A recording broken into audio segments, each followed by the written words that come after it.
Good morning. Yeah, welcome to Constitution Day. This is September the 17th. Uh, yeah, 2000. What is this? 15. How many of you stayed up and watched the Republican presidential debates last night? Stayed up. I don't know what time it was, 7 to 10, something like that. What I meant by stayed up was how many stayed up during it. I mean, how many stayed awake during it, and my wife had to. I woke up coughing, and she said she was having a hard time hearing over my snoring. And you know, this stuff gets pretty boring once you really know what's all behind this thing. You know what's going to be said, you know how they're going to say it, you know what the questions are. Because you know what the real condition of the country is, and that's what we're going to do today on Constitution Day. You see, the government changed Patriots Day from April 19th, the day the shot was heard around the world at Lexington and Concord, the beginning of the colonist reaction to the tyranny imposed by the Crown of England, and they started fighting back militarily, and so that was the day. That was true Patriots Day. And now the government has moved Patriots Day to September 11, 9/11, based upon the so-called terrorist attack on the World Trade Center and the Pentagon, and the crash in Pennsylvania, Shanksville. Well, right there is a sign, too, that bad things have happened in our country. It's very interesting that they're willing to change Patriots Day, but they're not willing to investigate 9/11 to really find out who did it. And when the citizens actually find out that there was nanothermite in all the World Trade Center and all the dust samples taken at the World Trade Center, and that the exterior profile of the crash of the so-called B-757 into the Pentagon does not fit a B-57, and that the interior damage does not support, the damage pattern on the interior does not support a B-757 either. So they want to change your holidays, your Patriots Day, from the real Patriots Day, when people have had enough of tyranny, to one where they totally accept tyranny. 9/11 is not Patriots Day.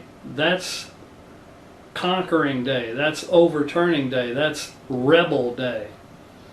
Rebellious overturning of lawful government day. That's when the government gets away with being complicit in a huge crime against the people and get away with it. We should call 9/11 is Tyranny Day, acceptance of tyranny day, being crammed down the throats of the people. And the main entities that are doing this are the media. Government could not get away with this if it wasn't for the media. The media is actually the enemy of America. It's the enemy of Americans. They do not investigate anything that the government really does. They really enforce whatever the government does down on you, and they can libel and slander and ignore those who are trying to do something about it, trying to expose these crimes. And they're also they don't get to they don't cover people that are really analyzing government and discovering things about government, about its lawfulness at any given time. So that's just a little background. Now you see, we just got through with the 9/11 big weekend, you know, talking about we're not even through the week hardly, and I gave a presentation in Austin on 9/11, the night of 9/11, at Brave New Bookstore, and it was on the 14th anniversary of the 9/11 tyranny attack, and I have a pretty good little PowerPoint presentation that gets into that and gets into a concept called dissolution. And I've talked about that many times on my Sunday talk show that I have on this live stream, on my live stream channel. But today is Constitution Day. It's 17th, 6 days after 9/11. Now we have Constitution Day. And isn't it interesting now? And last night we had the first Republican debate on CNN, and they had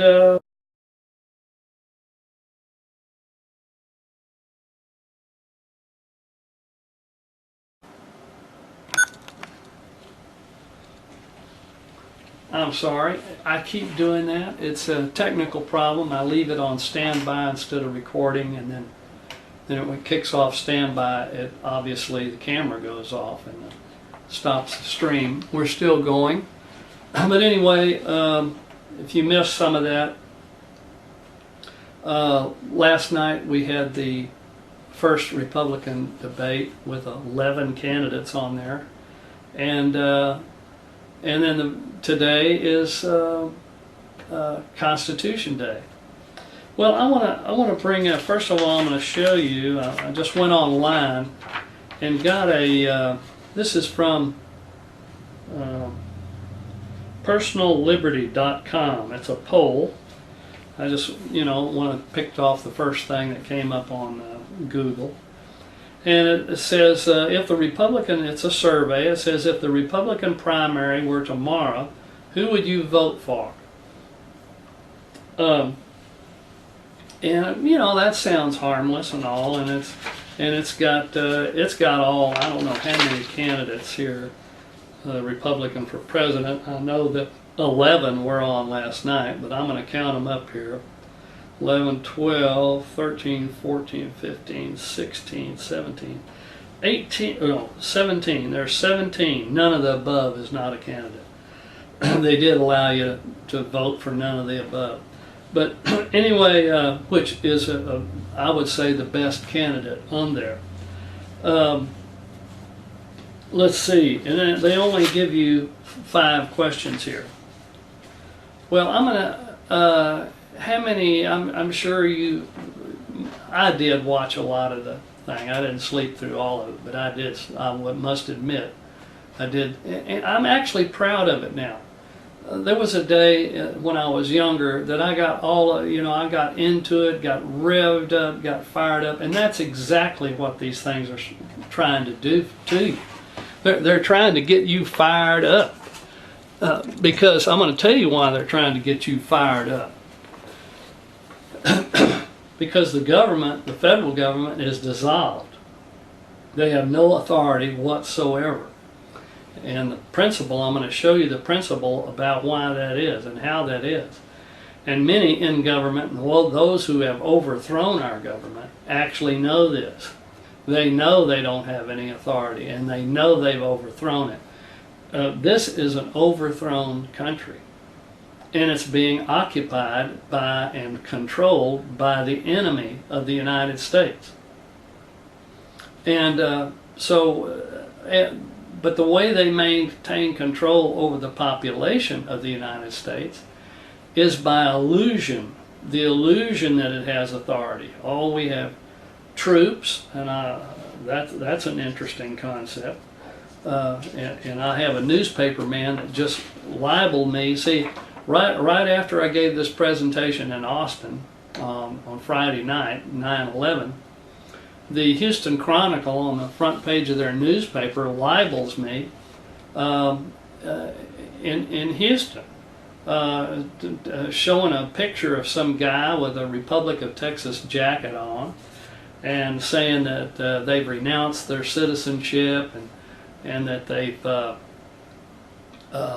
don't carry driver's licenses, and they go to jail trying to explain to law enforcement officers why they don't need a Texas driver's license, and the federal government is looking into anti-government types. So, and here's my name in there, and all the Houston Chronicle wants to do is take my name and just have a little blurb in the paper that says, oh, by the way, that guy wearing the Republic of Texas jacket is not Ronald Avery.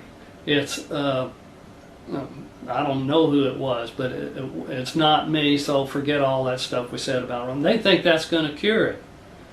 Not to mention they have another picture of me in the paper, in the same article, delivering a presentation to this group called the Republic of Texas. And it was on this very thing I'm going to talk about today, on dissolution of government, how that actually works. And it's actually a elegant concept. It's a God-given concept. It's proof that God loves us, even more than creation of beer, as Benjamin Franklin said. Beer is proof that God loves us. Dissolution is proof that God loves us, because it makes sure that Satan can never enslave the people forever.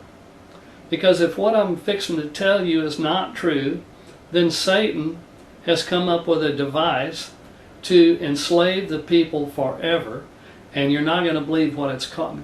It's called constitutional government. We grew up in America. The whole thing about America is it's a constitutional republic. It was a new thing. It was a big thing. We were always under monarchs who had heretical, through heredity, they were kings, heretical kings, if that's a word, I don't know. But monarchs, whether it be a woman or man, they got their seat through bloodline. And they were supposed to be God's servants, appointed directly by God to rule over the people. And in some cases it was stated that they were to punish the people. The role of the king was God's servant, God's anointed to punish the people. That was the name of some of the dissertations and papers that were done by the lawyers and judges under the monarchs. And that stuff all had to be defeated philosophically and principle. And America grew out of these reactions to that. The Christians, a lot of the Christian Protestants, were able to prove that is ridiculous. People make government. What God does is He creates a person. And when He creates that person, He gives them life, He gives them liberty, and He gives them possessions in order to sustain their life. And all three of those are called property, and that's what John Locke. And John Locke is credited with promulgating the full expanse of the principles of property that regulate all lawful government in the world, actually in the cosmos. Lawful government is founded on only one thing, and the sole purpose of all lawful government is this: the protection of the life, the liberty, and the possessions of each individual in that society. And that doesn't, property taxes, you see, that doesn't come in there, because that's confiscation of property. See, that's that number 3. That's possessions. The state cannot own your possessions. They cannot own your liberty. They cannot charge you for liberty. They cannot tax your liberty, and they cannot tax your possessions, because they don't own them. We create them. We create government to protect our property. That's what it's about. Not to confiscate our property and own our property, where we're paying rent and fees to exercise liberties and to live in our own homes and operate our own businesses and use our own tools. I mean, this is insanity. I don't know how America got this far adrift, but it is way gone. The forefathers have left, and I'm sure they're looking at it now. And I'm sure they said, well, we predicted this. If you don't guard it, you're going to end up with this. Well, they were right. We didn't guard it, and we ended up with this tyranny. So anyway, let me continue. I'm going to give you the principle of property. I mean the principle of dissolution right now, and that also comes from John Locke. He laid out the principles by which lawful government is created, based on the defense of property. And then there are certain natural laws. He spoke of natural laws. Some of these, the first two natural laws, now let's say if you didn't have a government at all, and there was no government in the world, there was no government in the United States, there still would be law here. There's two laws cover the natural world. That anybody that thinks about it can discern these, find these. Number one is, thou shalt not harm thy neighbor. It's not said that, it sounds rather biblical. The natural law is not quite that biblical sounding. It says, just don't hurt your neighbor. Don't take his stuff. Don't harm his body. Don't prevent him from doing something. Don't prevent him from exercising, what he has a right to exercise. Don't attack his liberty. Don't prevent him from exercising liberty. Don't take his stuff. That's his stuff. And why? Because you don't want him to take your stuff and to prevent you from going where you have a right to go. And harming your body. Okay, that's really called the law of torts. That's a bad thing. Don't do those bad things. Now, the other law is, do what you say you're going to do, which is the law of contracts. If you tell somebody you're going to do something, if you promise to do something, or if you promise to do something in return for something else, you have made a contract. If you violate that, that's called lying. Don't tell somebody you're going to do something and not do it. Don't make contracts and not fulfill them, because when you do, you've done a bad thing, and somebody deserves to be repaired, and they have recourse against you. So these two laws are in operation all the time. And you might say the Ten Commandments. Not everything in the Ten Commandments is what you might call a natural law, but in reality it is natural law, because God made the world, God made it all, and God gave the Ten Commandments. The Ten Commandments are by revelation, though, not by just natural discernment above anybody. I mean, somebody has never heard of the Bible or the Ten Commandments or any of that, they can discern these two laws of the torts and contracts.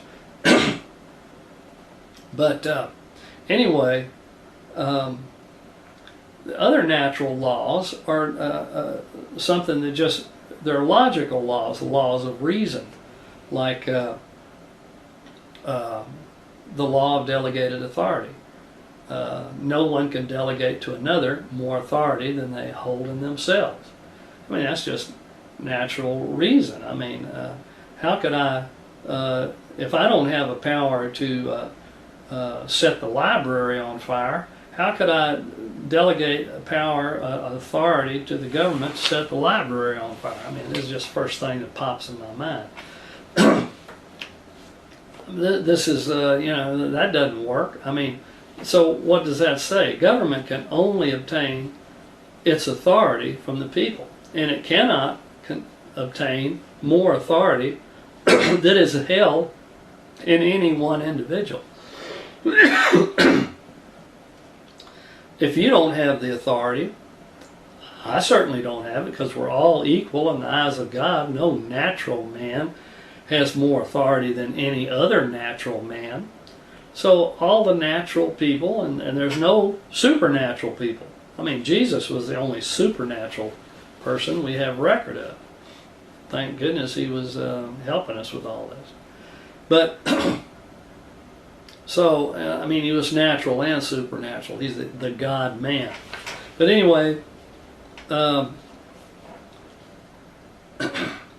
these are natural reason, laws of reason. The law of delegated authority. And now the law of dissolution, or the principle of dissolution, that John Locke proposed at the very end, that's the last chapter in his book, Second Treatise of Government. And this was written and published, it wasn't written, but it was published, I think, for the first time. I think they say that, in 1689. Well, that's a full 100 years before the ratification of the U.S. Constitution. 100 years, I think that's nice, it's easy to remember. John Locke, 1689, Constitution of the United States, 1789. And that's a big deal, because Thomas Jefferson, the drafter of the Declaration of Independence, and the third president of the United States, said that all American liberty comes from two sources, two written bodies of work. Discourses on Government, written by Algernon Sidney, who was beheaded in 1683 for claiming that sovereignty was in the people, not in the king, in his book, Discourses on Government. He was beheaded by King Charles. I believe it was I don't know if it was the second. There was the first, I think it was, one of them was beheaded. One of the Charleses was beheaded. It was the other one. But anyway, I think it was Charles II that was in power at the time. But and he became the martyr of the glorious revolution in England. So he's well respected, and his work is, and it's a powerful work, and it covers centuries. It covers from Greek city-states on to the history of his time. He knew a lot of stuff and knew it well. And the other is John Locke in his first and second treatise of government. That's where Thomas Jefferson said all of American liberty, the principles of American liberty, come from two places. The Declaration, if you read John Locke, you will see all the similarities in the Declaration of Independence. Thomas Jefferson was well familiar, all the forefathers knew John Locke, knew him well, knew his principles well. They had all read them. In fact, when they talk about property, and we're always talking about it even today, property rights. Property was hardly even a term prior to John Locke. People's property, property rights, property. It's all about property.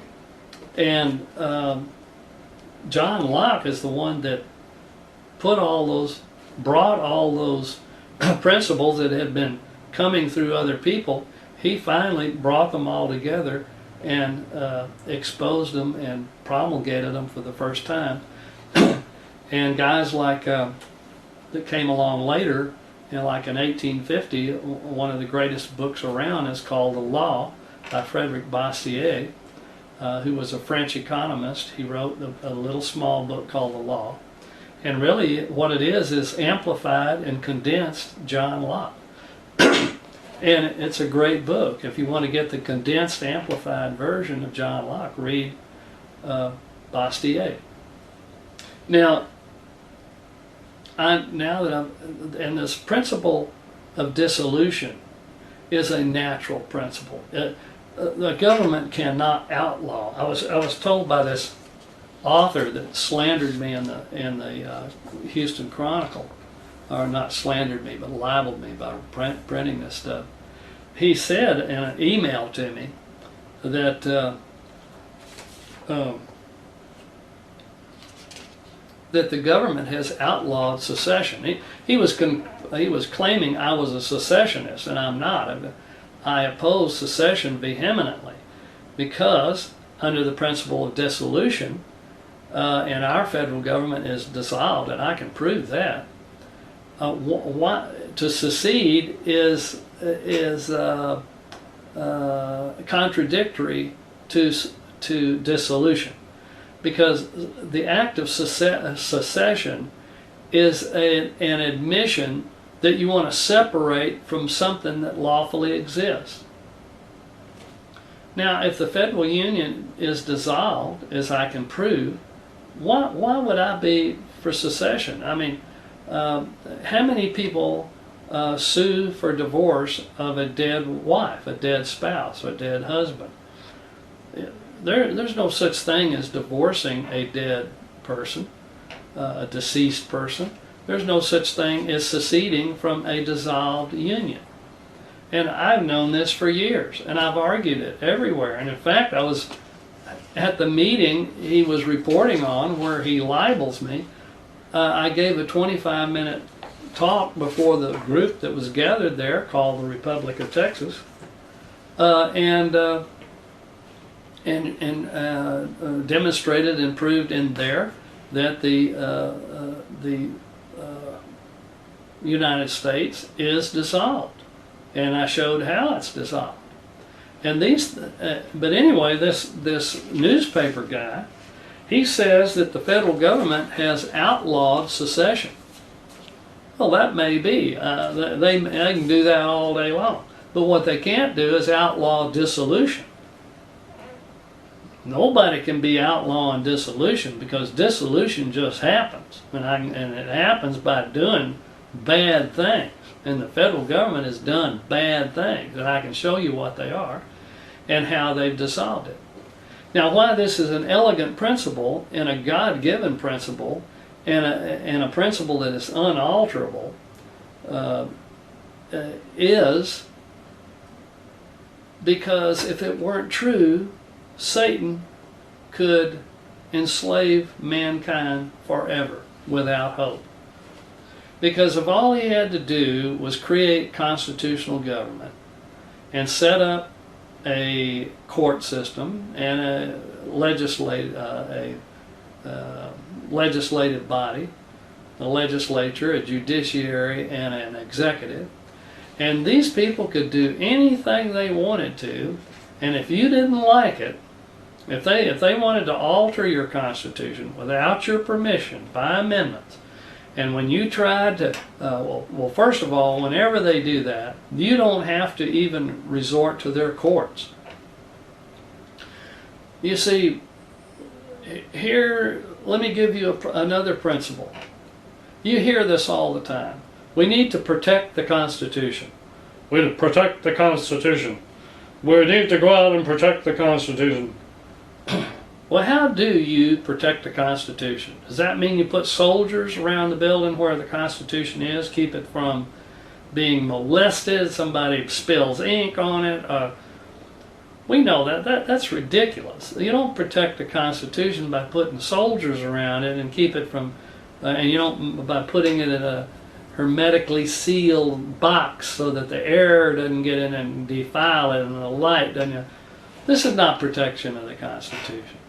Protection of the Constitution is only one thing, and nobody knew how to do it. Apparently nobody knew enough about constitutions here to know what protecting it was, because they didn't do it. They didn't protect it. There's only one way to protect the Constitution, is to prevent its terms from being altered without the permission of the people by amendment. If you permit the Constitution to be altered by law without your permission by amendment, you have ceased to protect the Constitution, and you have in fact lost the Constitution. It is dissolved because it becomes a foreign government, one that it has altered its form. It operates now in a form that you did not approve. It's not your government. It is a foreign government. And in fact, it's not a government at all because nobody authorized it. The United States, the form of government in Washington, D.C. today that is operating has not been approved nor authorized by anybody on earth, anywhere. It's not from overseas. It's not from offshore. It's not from space. It's not from here. It's nothing. It has no authority from anywhere, anybody. It is a perversion, it is an alteration of a lawful form of government that is no longer lawful because it did not get your permission. And when it loses authority, you don't have any obligation to go to it that no longer has authority to try to get it to reform, to fix itself. When it loses authority, it can't fix itself. This is why I love the old Humpty Dumpty story. I don't even know what really Humpty Dumpty story was about. We all learned it in kindergarten and stuff, and we learned it. But I think I know a perfect application of Humpty Dumpty. Remember the old fat egg that sat on the wall? Humpty Dumpty sat on the wall. Humpty Dumpty had a great fall. All the king's men and all the king's horses couldn't put Humpty Dumpty together again. What happens? Let's look at the federal government as Humpty Dumpty. Humpty Dumpty sat on the wall. He was the boss. We made him the boss. We gave him approval, gave him our authority to protect our property. What did he do? He changed the form of it by law without your permission. Humpty Dumpty had a great fall.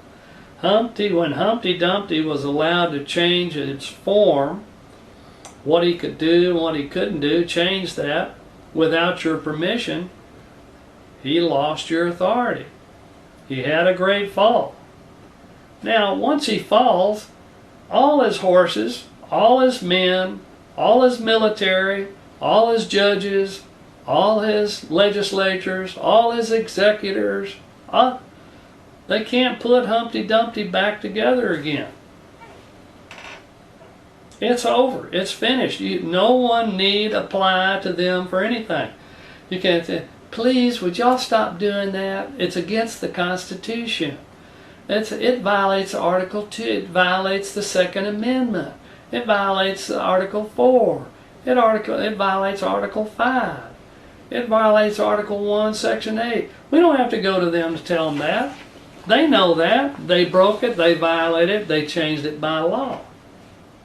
Now, there is such a thing as if they don't change it by law and they just violate it, well, then they haven't lost authority. And you can sue them. And you can sue that individual who violated the Constitution, and you can take him to the court that has authority, that still has authority, and they can exact repair and punishment for the crime and try to fix it, try to do what he did wrong.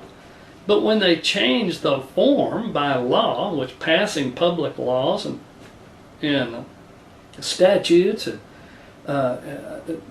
that alters the form of government. And if they do that, if they alter the form without your permission by amendment, it's over.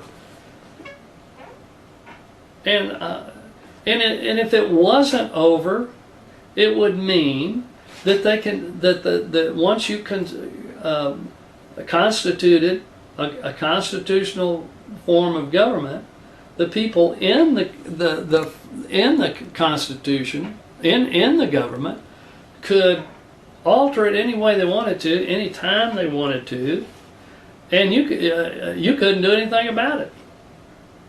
Well, you take it to court, sure, you sue them in the court. Well, they're all working together. They say, well, based on this, you didn't file it on time, and you don't have any standing because you have to prove you have a unique injury separate from all your fellow citizens, and it was a violation of the Constitution, so it violated everybody's rights. So You have to go get all your friends together and come up here and pass some new laws, talk to our gangsters over there in the legislature.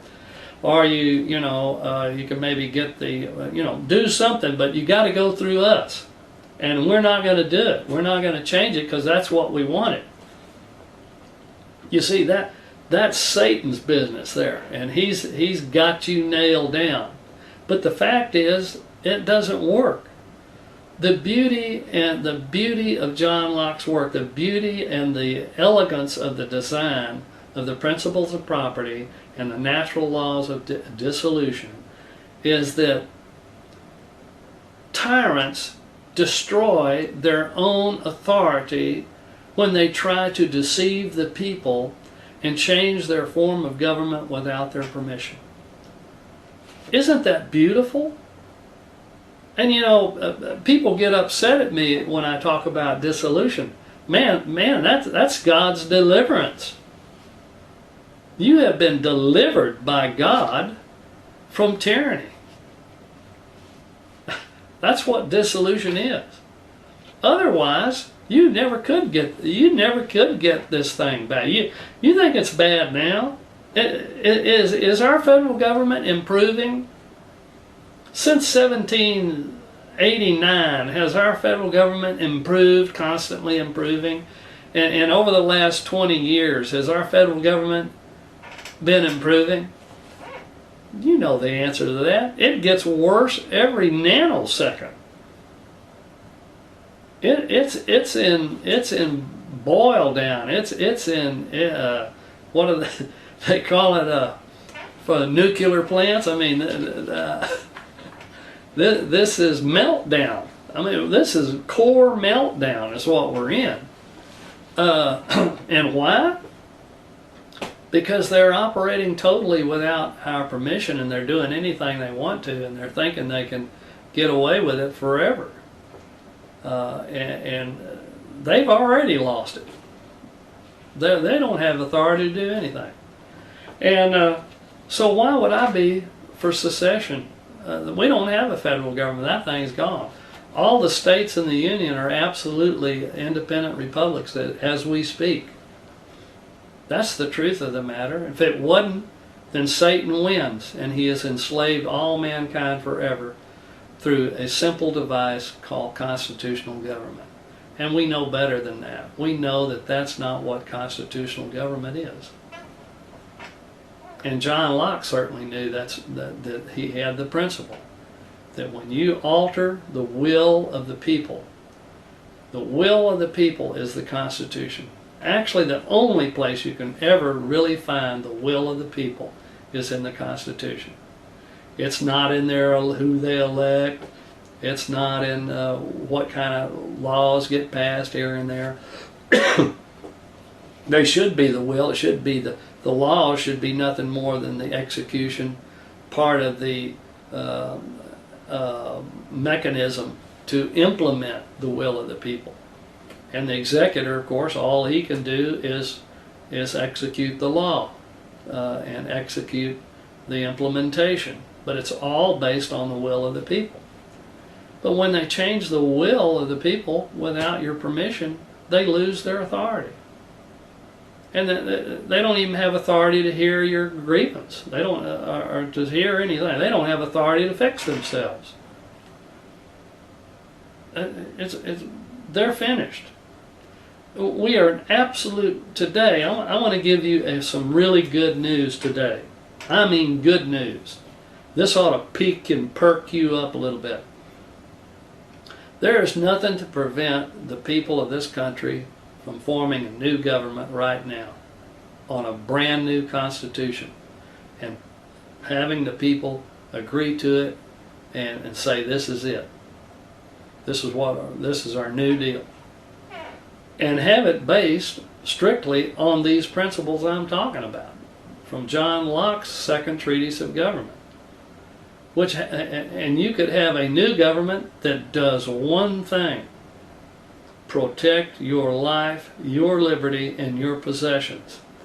And you'd even know how to support it. It wouldn't be any of these property taxes and confiscation of your property and charging you for your liberties. No, no, no, no. You pay for government at a time of any transaction of business and some other ways. Imports, exports. We could use some of the old Constitution. All of the old Constitution, of course, was not bad. Some of it was. There was some bad things in it. We don't have to worry about that anymore because none of it's in effect now. And none of it's lawful. So we can take the good stuff from the U.S. Constitution and we can put the new stuff we've learned in there over the years of its demise and dissolution and how it happened and who did it. And put preventions in there.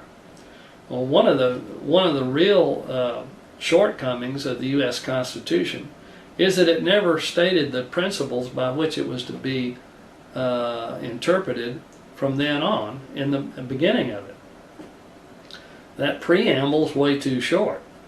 But the reason why they did that at that time was they presumed everybody they were talking with, everybody in their room, everybody they were familiar with, the Constitution was written to the people. All the people knew John Locke. In 1789 in America, I mean, John Locke was known by everybody. And John Locke should be known by everybody today, but few people in America know John Locke. I mean, very few. And there's a good reason for that. See, even the whole idea behind public education, too, is to promulgate the principles of the protection of liberty, life, liberty, and possession of the people. That's what public education is. Public education isn't to teach each individual to go out and be the best they can and to compete in the global economy. I'm so tired of hearing that trash down here in the local school district. Where did that junk come from? That's not public education. That's not to prepare you to compete in the global economy. That's tyranny, friend. If each individual has to compete in a global economy, you've had it. You're a slave because you don't have a country. You don't have a country that protects any of your property if you have to individually compete with somebody in some foreign country. That's insanity, boy. You have lost it for sure then because you're not going to win. Whoever created this system, and it's the global bankers that are putting this system together for global control of the planet and every individual on it. Yeah, that's really great for them because that just leaves you out there and whatever they say goes and you have to go along with it. Now, is that protecting your property? Is that public education? That's public education training you how to accept slavery as a good thing. You know, learn how to be a compliant, happy little slave. Now, that's not what public education is. Public education is to teach you how to protect your life, your liberty, and your possessions from all comers. Your neighbor next door. Your own local government. Your state and federal government, and foreigners. Public education, the whole thing. It even states it in the Texas Constitution, Article 7, Section 1. It states in there, purpose of public education is to help people, is to teach students how to protect their life and liberty. Life and liberty is just two of the properties. And basically, you have to protect all your property. The reason they don't teach John Locke is because you actually would learn how to be, and you'd also learn that you don't have lawful government over you. They don't want to teach you that you don't have lawful government. That's too much knowledge. You don't need to know that. You need to be a compliant, quiet, little competing slave.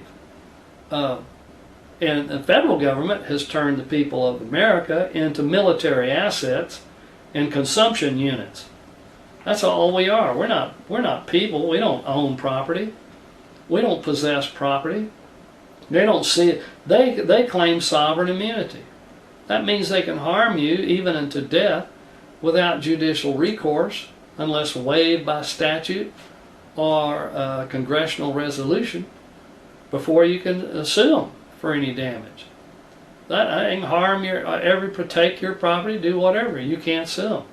Okay, then their great benevolence, they come down and they do waive a little bit of their absolute sovereign immunity. See, that's how they come up with a little, then they say, oh, we're being kind to the people, we're being nice to the people, we're going to waive some of our absolute global sovereign immunity. Folks, they don't have sovereignty, much less immunity, and right now they don't even have authority.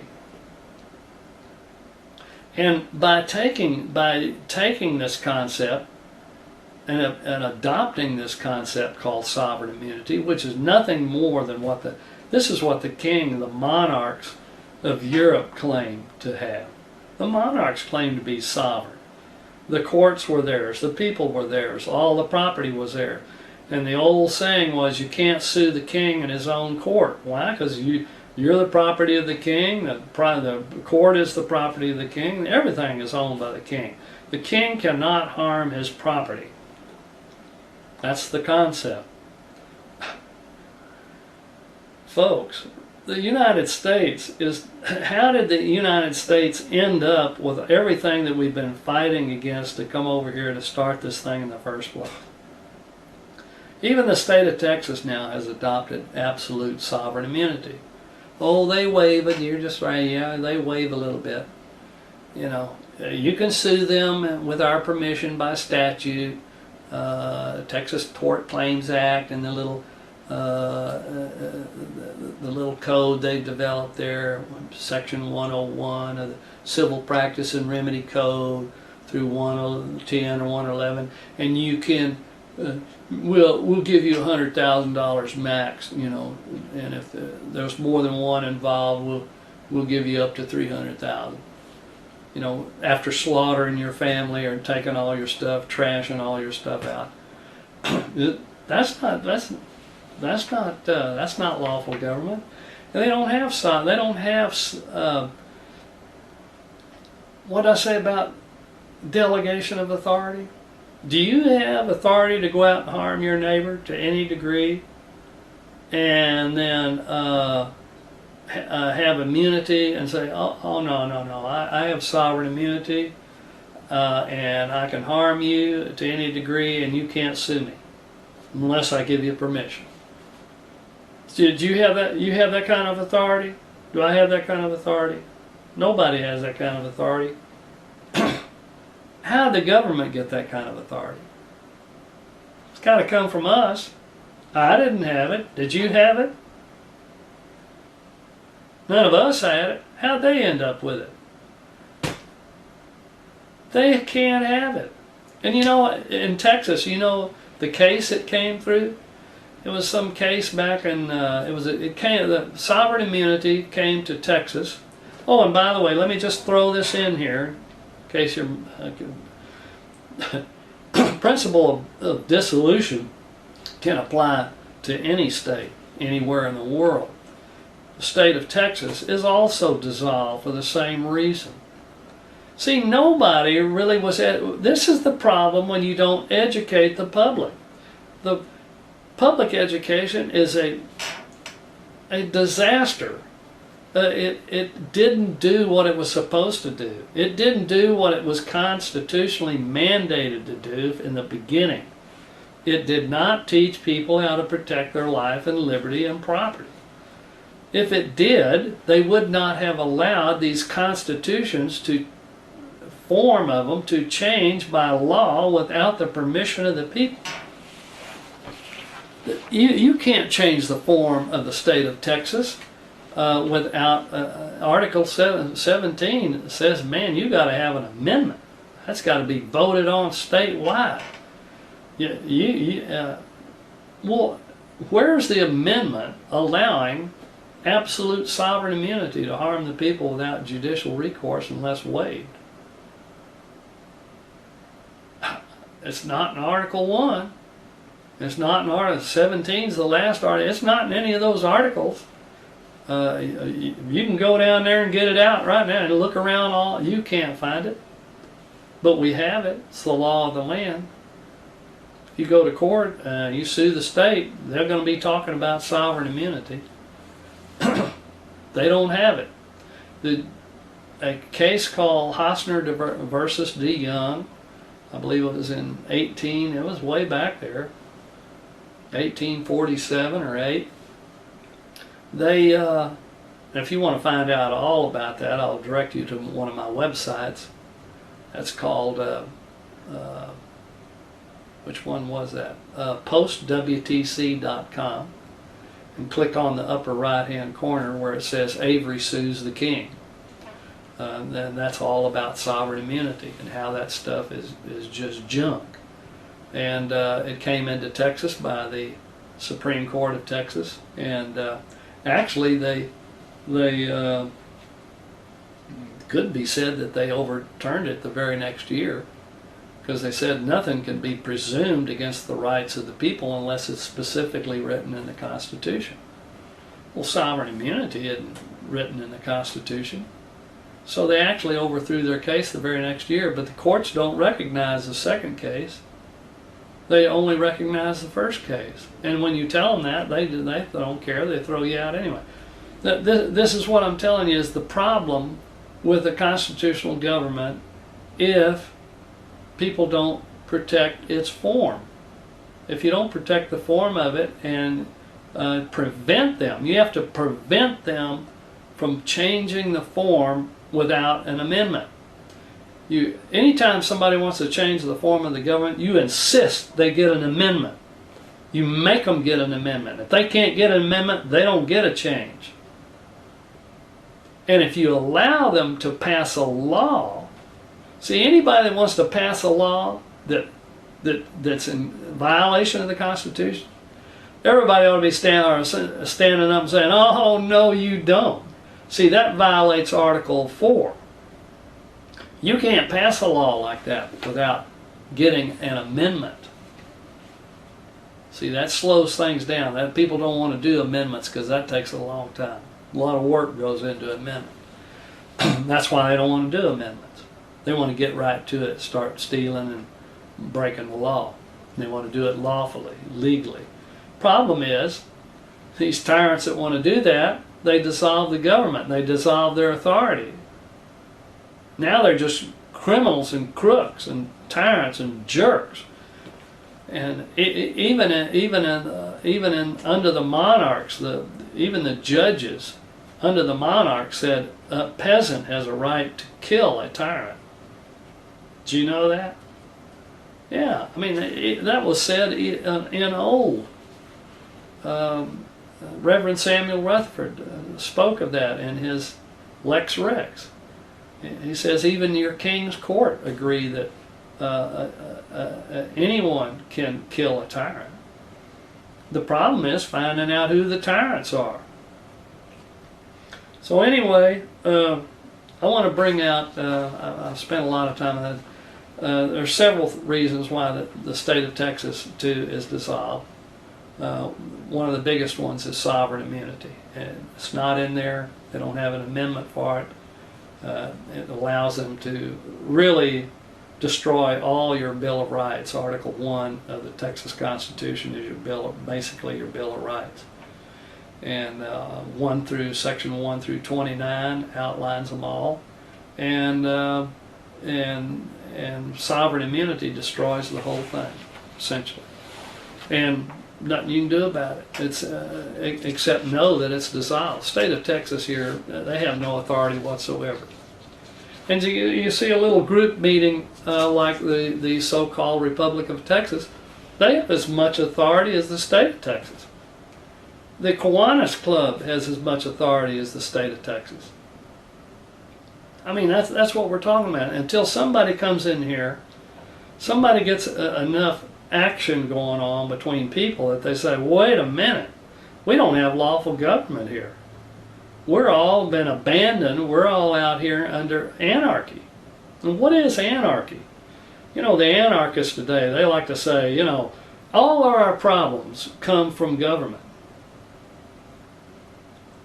Not really.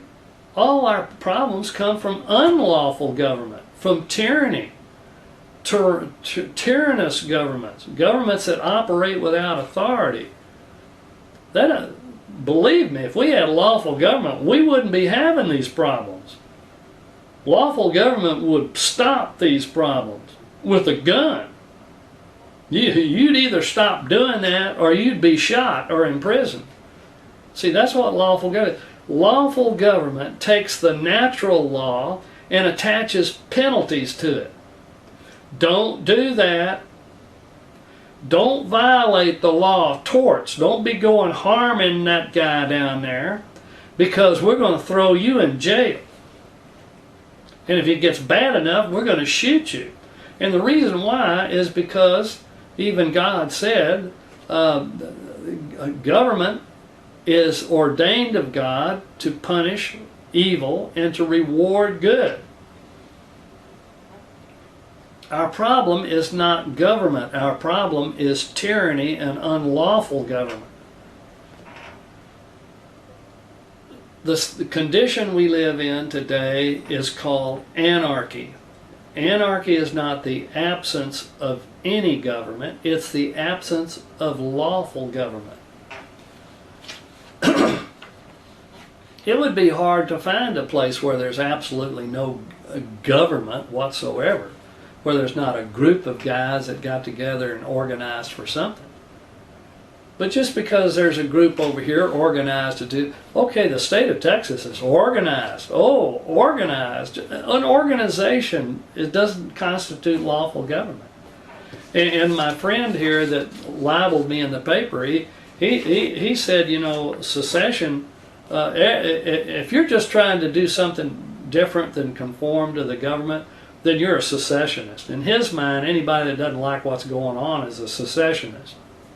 That's really stupid, of course. It's ignorant. But he says that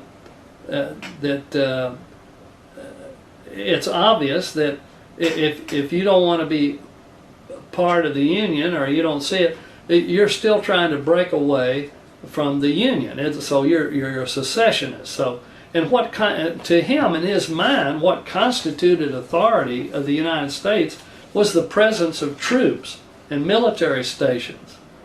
You know, because the federal government has some military, you know, they have Randolph Brooks, and they have the Air Force, and they have the Army installations all through Texas. Therefore, the United States is a lawful government. No, it isn't. The existence of troops and courts and police is not the existence of lawful government. It could be. I mean, if you had lawful government, they would be lawfully authorized to do things and to act. But when they lose authority, what you just have is tyranny. You have armed, dangerous tyranny. And they do what they want to. And you conform and they hurt you. That's what it's called. That's tyranny. But it's also anarchy. Anarchy, see when anarchists talk, they think anarchy is a peaceful state of nature where there is no government of any kind anywhere. And that place doesn't exist. That never has existed. There is no real, absolute, peaceful state of nature. So, and government in the original came about by people realizing that they could not protect themselves from bigger guys or some other guy that would come along and take their stuff. And they came out, and the concept of government over the years has gotten more and better and better. The concepts of government get better because when governments fail and governments become dissolved and they become corrupt, we learn how that happens, and we learn the mistakes from the last one. So it should be, and it looks like it has been. I mean, if you compare Roman government to the United States government, you're going to see vast improvement. And you're going to see vast improvement from the last federal government we're under right now in a new federal government. I advocate. I'm going to tell you what I advocate. I advocate making a totally new federal government that's over all the states, and I even think that the federal government. The problem with Texas, you see, is it's dissolved too. So what do you do? How does a dissolved? That's even another problem with secession. Is there's a thing called the Texas. What is it? The Texas Nationalist Movement, TNM, and they advocate having a vote in Texas to secede from the Union. They are truly secessionists. Well, I'd like to know. I've challenged these guys. None of them and these guys won't answer me. How does a dissolved state secede from a dissolved union? I'd like for somebody to explain that to me, how that works. Do I even care if the state of Texas was independent in its condition? It's attacked my property. It's taken my property. The so-called state of Texas over there has confiscated my property. It can harm me it can do it with intent. It can harm me with or without intent. All my possessions, any of it, it can take it, it can destroy it, it can even kill me, with or without intent, without judicial recourse, unless waived by statute or congressional resolution prior to suit. That's how the kind of power they have. And they charge me rent. I'm in my home this morning, and I pay rent here to be here. I build things, and I'm an architect, and I design and I build my own stuff, and they claim it. I build it, they own it. I have to pay them rent to be in my own stuff I build on my own land. See, this is not. America was founded on two things: escape from religious persecution and to get out from under the feudal land system, where they had to pay money to be on the land or actually do tasks, in some cases both.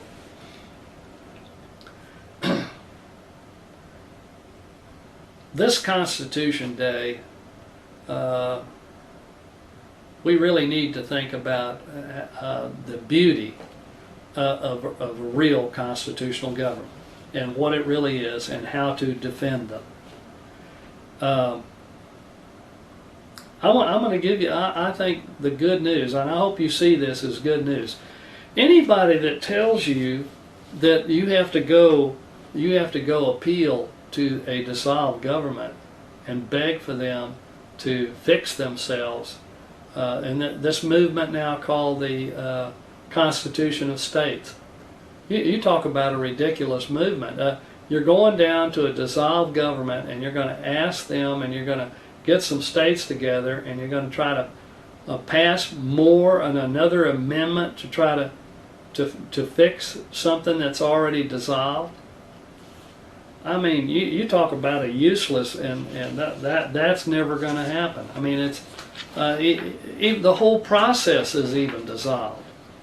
The process of doing it's dissolved. Now I want to show you another proof. I mean, I want to get back to these presidential things. I want to read you this survey, and there's only 5 questions on here. And I'm going to show you something that maybe you never.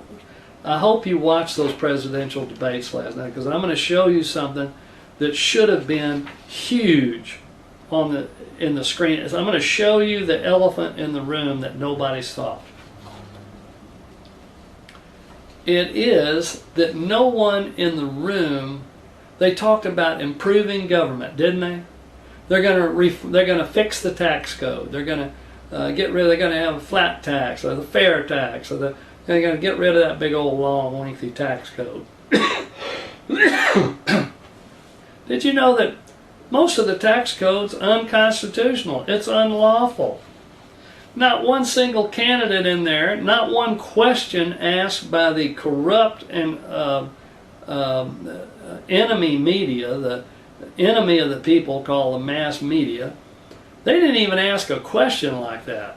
You see, the media and the people that own the media are the very people that have overthrown your country and dissolved it. So they're not going to be talking, they're not going to ask any questions that are real and they go down to the real problem. They're not going to do it. They didn't ask a real question the whole night. There was no real question. They wanted to talk about a hairdo and lips and who said what, and you didn't. What did he say about what did that candidate say about the other candidate, and is that true? That's garbage. I mean, they said that even during the thing, but did they stop doing it? No, they just kept on doing it, and it was an entertainment. It was an entertainment show. Who gives the best performance, and it's. You see, they could fix the tax code if they hadn't violated the law. All you have to do is stop. Here's how to fix America if they really wanted to fix it. Conform to the law. There ought to be, if you're going to do, first of all, there's no point in messing with them at all since they're dissolved. But if it was possible, even if it was possible, the only thing you could do is say that every law that's been made in violation of the U.S. Constitution is hereby rescinded.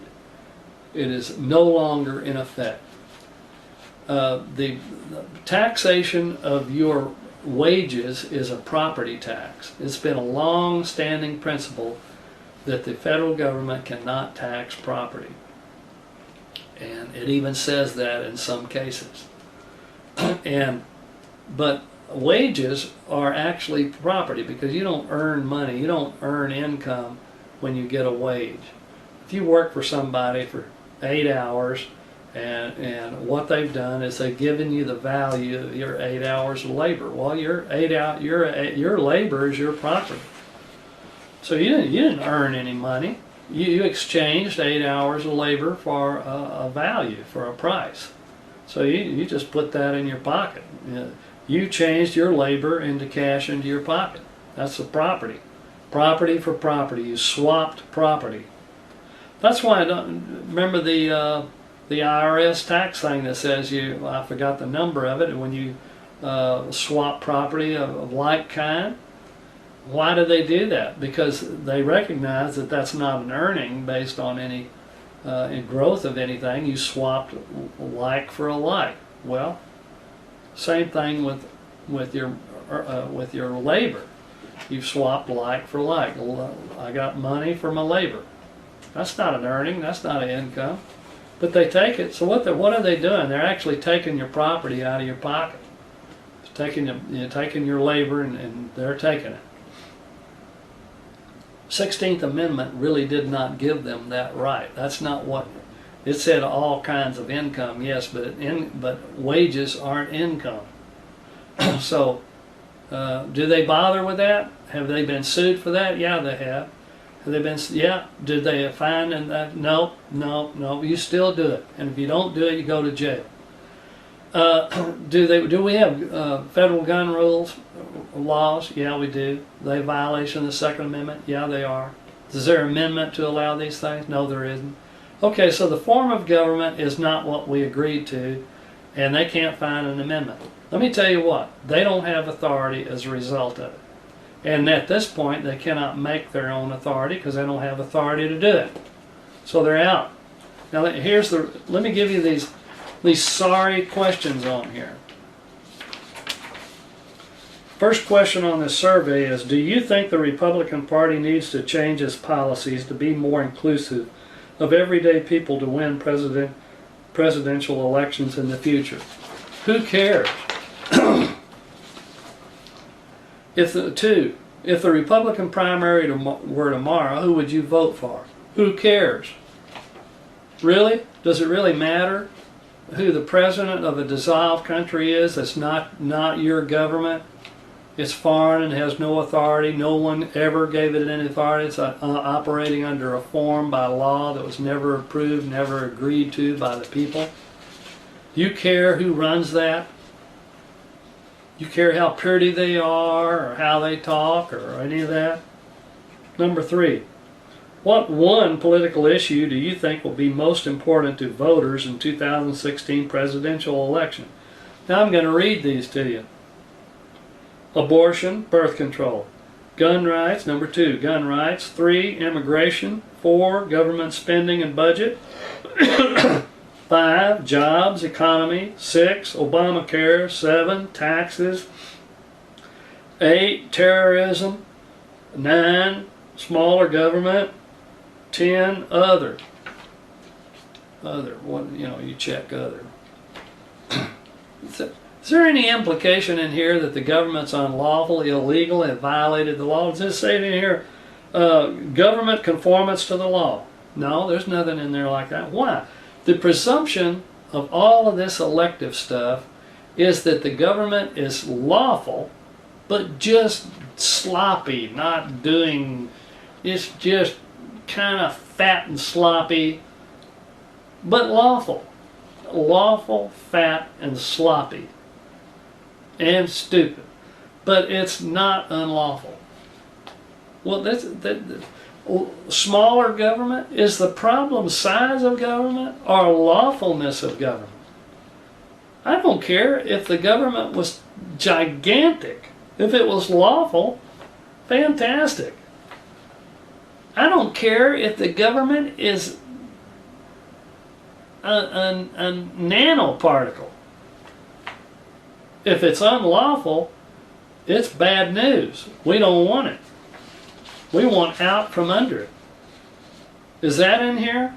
Terrorism. We got terrorism. It's in Washington, D.C. If you're doing stuff without authority, friend, that's called tyranny.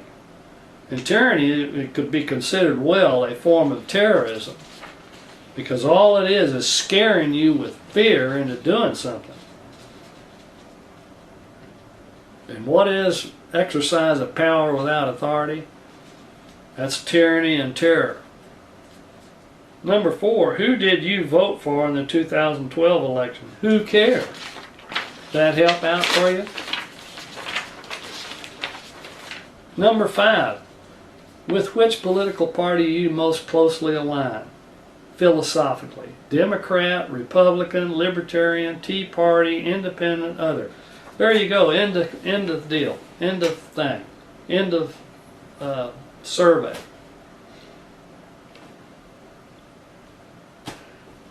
Elections. What's it about? Don't get wrapped up in these elections. I'll tell you why. They don't have it. The federal government does not have any authority, and it knows it better than you do. The only way they can continue to operate is to operate under the illusion of authority. And they create the illusion with elections. Have you ever noticed that we never through talking about elections? Right after the election in 2016, guess what we're going to be talking about? The next election. And why is that? Is it because we love elections? No, it's because the government cannot maintain its illusion of authority over the people without the people running down and voting for something all the time. They think that gives authority. Let me tell you, voting has nothing to do with the authority of the country. When you vote, you don't give authority to the country. When you vote, you didn't give authority to anything other than to select a person. All you're doing is selecting a person. You're not authorizing government. You're not authorizing the office that you fill. You are selecting a person, and that's it. But they don't want you to think that. They want you to think that you've authorized government by electing a person. The only way authority can be established is by the delegated authority of the people, by their permission. The next thing is, once you have that, the only way you can maintain it is to always be in conformity to the form of government they created, with permission. And if you want to change that form that they've authorized for you to have authority, you have to go again do what? You have to go get their permission. And the permission is the amendment. And if the amendment isn't there, you've altered it without their permission, which means now you have a foreign, unauthorized government. And now you don't have authority to even fix it. Well, anyway, that's the good news. You don't have lawful government in America. We live under anarchy, tyranny, and terrorism. And they're involved in all of it. They were involved in the 9/11 attacks. And that was another thing that didn't come up. Oh, they talked about terrorism last night. Oh boy, they had some warmongering maniacs on there, even the woman. Oh boy, let's go get them, get over there and we find Israel and we're going to go over there and boy, the only reason to vacuum and we left out of there too early, we ought to be over there stomping those people forever. Is that going to fix unlawful government here? They never got into 9. What got us over there in the first place? You know, Jeb Bush, and nobody brought this up. How did we get over there in the first place? 9/11. Did anybody bother to investigate 9/11? There's never been a criminal investigation of 9/11 to this day. All this evidence we found, nanothermite, found in all the dust samples at the world. Hijackers didn't do that, folks. Where did that material come from? That material came from Los Alamos and Lawrence Livermore U.S. military labs. That's where that material comes from. What cave dweller got over there and stole that stuff without their knowledge and put it in the World Trade Center? That didn't happen, folks. I'm telling you. You better wake it up. This thing is off the track and going wild. And it doesn't look like it's improving itself. You better figure out how to start improving this thing. And yeah, Jesus is coming all right, but you don't know when. And wouldn't you like to be found doing the right thing, guarding his kingdom when he gets back here? Wouldn't you like to be found to be a worthy steward of his kingdom? He did give us authority. He left on that far trip. You know, he was coming back. He made the vineyard. What's the vineyard? The kingdom of heaven. He put a hedge around it, put a tower in it, gave us authority to protect it, and guard it, and keep it in good shape till he gets back. Don't you want to be found doing that on his return? Protecting the kingdom? You protecting the kingdom by letting them do anything, by letting dissolve tyrannical government, do whatever it wants to do, and it's okay as long as we just elect some new people? Our problem isn't Obama. Our problem isn't Bush. Our problem is we have a dissolved, overthrown government. It doesn't matter who you put in there. Even I kind of liked 2 or 3 of those guys last night. I mean, they'd be good for a barbecue. I mean, I'd like to have some of those guys over for a barbecue. But I can't make lawful government out of putting them in office because they don't constitute lawful government. By electing a new man to sit in a dissolved government does not fix it. You have to reconstitute lawful government. And that's where we're at. You are either working towards a reconstitution of new lawful government or you're wasting your time. That's how simple it is. I hope you're not donating any money to all these people. You can forget that. You can just keep your money in your pocket. You can watch the shows for entertainment because that's all they are. So, watch football and watch the elections, but they both amount to the same. And if the football game's on during it's just your call which one you want to watch. The campaign speeches are, the game. It won't matter. All right, well, I believe that's enough for Constitution Day, and I hope you enjoyed it. Have a good day, and I hope you get through it without an attack on your property or any libel or slander on you or some other thing the government might want to, the dissolved government might want to do to you. So anyway, good luck with that, and I'll see you. You know, you can watch my Sunday talk this coming Sunday. Anyway, tomorrow's my anniversary, so I got to get out of here. Okay, thank you much for watching, and see you later.